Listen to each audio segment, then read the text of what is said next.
আব্বা 20 টাকা দাও, মোবাইলে ভরবো। এই 10-20 টাকা করে তো প্রতিদিন এদের তো তোর কি প্রতিদিন ফোনে পড়া লাগে? আরে রাত্রি তুই ঘুমোস না নাকি? রাত্রি তো আমি তো ওই ঘরে শুয়ে তোর ওই কান পাইতে খালি শুনি রাত্রি ভুট ভুট ভুট ভুট করিস কার সাথে? আর তো তোর অব্বাই খরচের টাকা আমি আমি ওই মোবাইলটা দিতে পারবো না, আর কোন টাকা দিতে পারবো না। ওই শাহজাহান চাচার বউ একটা কথা কইলো, আব্বা থাক তাহলে আমি চলে গেলাম। বউ কি কথা কইছে রে, তা কি টাকা? আমি না মানি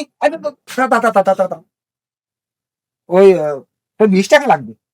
আরো 20 টাকায় আজকাল হয় নাকি? এই নে, এই 200 টাকা নে। আর ওই তোর এখন মুক্তি পাস, তোর তো ফোন করতে মেলা টাকায় ফোন করতে টাকা মাকা লাগে। ও 200 টাকায় পয়সা নেই তোর, 10-20 টাকায় তোর হয় নাকি? মনি কি কথা কি আছে সারা বই তুই কদিন? আব্বা ঠিক হলে চাচির ঘরে জোর করে উঠতে গেলে ওই সেই কথা মার কাছ করতে আসছে।